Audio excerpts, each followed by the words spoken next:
大家好，欢迎来到公子沈频道，收看这一期的公子时评。我经常收到一些网友的留言，在批评我对中国经济的看法，说中国经济没这么差，中国经济一定会好起来的，说完全可以超过美国，现在就在实现伟大复兴。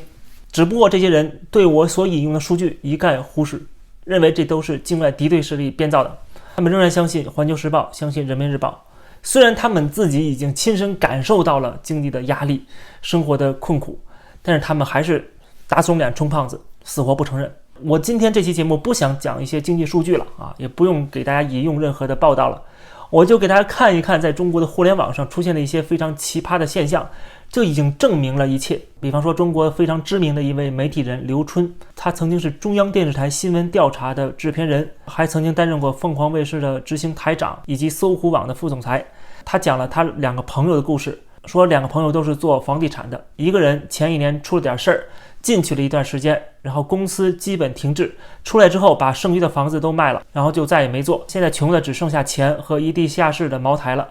他说另外一个是他的发小，前几年顺风顺水，高歌猛进，在全国拿地，把总部都迁到了京沪。但是去年冬天在他们家门口的小馆，他哽咽着端着酒杯说，我3000元起家，现在几百亿的债。其实他只是简单的讲了一下这两个人的境遇，也没有提谁，具体他们从商的过程也没有讲。结果就是这么短短的几行字，在微博上面就被屏蔽了。过去我们讲过，网信办下发过通知，说所有的这些关于经济负面的信息，甚至讲自身经历的，只要是负面的不太好的事儿，都要屏蔽删除，这是国家的指示。所以说你看到中国的这种变化，过去你批评政府批评政策，你可能会被封号被删帖，现在是哪怕你讲自己的亲身经历，生活上的一些事儿，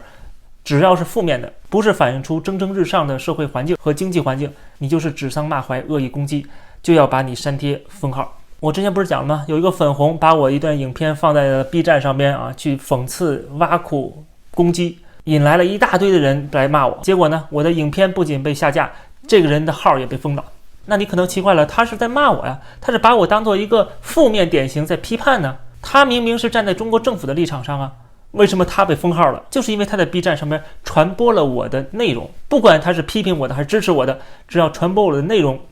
他都有问题，他都要被封号。因为中国的审查机制，它是为了节省成本，它要尽可能的有高效的这种审查，所以很多情况下五毛粉红他们讲了一些内容，即使站在政府这边的也会被审查，就是连评价都不能评价。比如说这次的华为推出了一个新款的 5G 手机，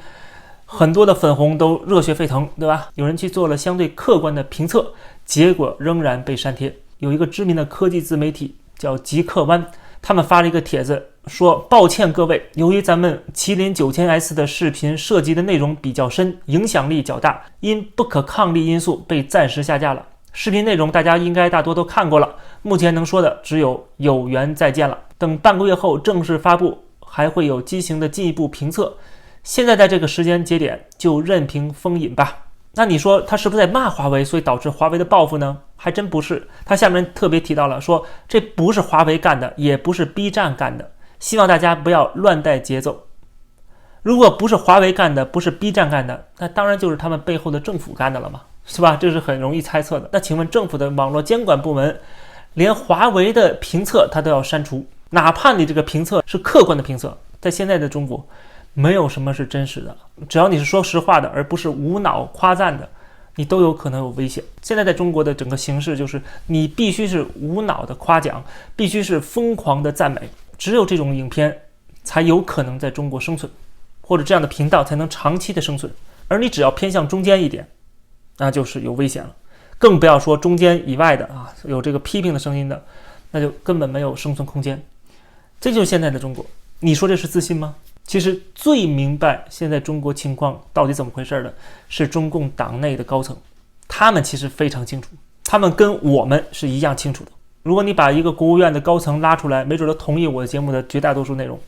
但是不好意思，他们不能这么说，他们要维护他们的面子，他们必须要给人民洗脑，特别是在这种困难时期，他更要给人民洗脑了。那么就导致了今天中国五毛粉红盛行，一点意见都能听不下去，甚至客观中立的言论在他们眼里都过于刺耳了。不过这个社会还是有些明白人的，在知乎上有一个人提问说，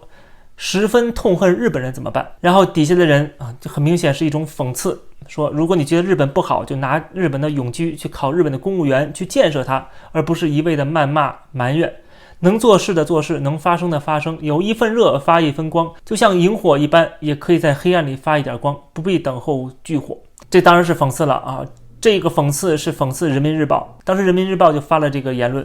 其实也是网络上的一个言论啊，就是说你觉得什么不好你就加入它。这个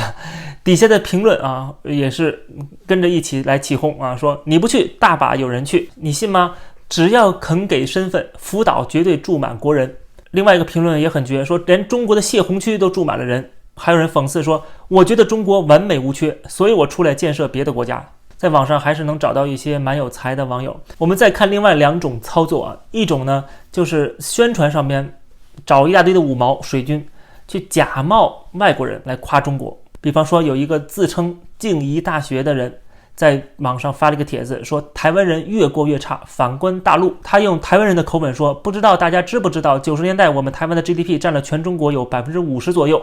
现在连一个上海市都比不了。然后夸奖马英九时代台湾跟大陆和美国的关系都不错。最后说民进党绿党执政后，我们和大陆的关系越来越差就导致我们现在越来越惨，很多海产和农产品无法顺利卖给大陆。他说我几个朋友家就是务农的，他说对他们家的经济影响其实蛮大的。最后他写了5个字，完全暴露了自己的身份，这5个字就是简体转繁体。说明什么？他用简体字打完之后，找了一个网站或者软件把这些字体改成繁体字，但是他没想到这个机器自动会加一个简体转繁体，他没看清楚，没把这字删除，就直接 copy 过来用上了。这就是中国的五毛水军在打认知战，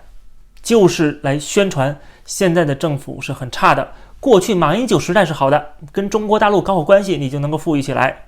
用这种逻辑来欺骗台湾人，让大家去投票选择国民党，而把民进党拉下马。这就是现在五毛的做法，而且来自于中国大陆。这就是中共渗透台湾、影响台湾选举的无数个操作之一。这是某一种操作，装台湾人诉苦、抱怨、夸奖中国大陆，仇恨美国、仇恨日本，就好像中国是台湾人的救星，然后台湾应该亲中，只有这样的话你们才能过上好日子。这种说法我觉得台湾人应该擦亮眼睛。这次这个人暴露了，因为最后有一个简体转繁体他忘了删了那还有多少人可能装得更像一点，真的可能具有迷惑性。而这些中国的宣传他们是经不起推敲的，更不敢接受反驳。我们有时候还会挑一些反对我的声音然后进行回复，对吧？但是中共这些人他们敢回应吗？他们不敢回应，他们就是一味的单方宣传，就像诈骗一样。注意诈骗分子是怎么诈骗呢？就是打无数个电话，发无数个短信，对吧？而且这些短信里边甚至会有一些很明显的错误，如果你看到这里面有错误了，你可能就知道这是诈骗犯了，你就不会回他了，对吧？他通过这种方式其实减少了很多成本，把那些聪明人给过滤出来，然后所有回复他们的人就是真正的潜在的被欺骗的对象了。因为我发的诈骗信息里面有明显的错误你都没看出来，就说明你是我的欺骗的对象。他们通过这种方法把所有聪明人排除出去，筛选出了傻子。中共的宣传跟洗脑其实跟诈骗犯没有什么差别，他们也是用一些逻辑混乱、事实不清、完全颠三倒四、违背常识的言论，干嘛？就是欺骗一些傻子。他知道聪明人是不上当的我也改变不了你，也说服不了你。我再怎么说伟大复兴，再怎么说习近平好棒棒，我们也不会相信。所以他们的宣传不是对我们，是对那些可能真的上当的人。所以说他们不会接受反驳，看到反驳立刻拉黑，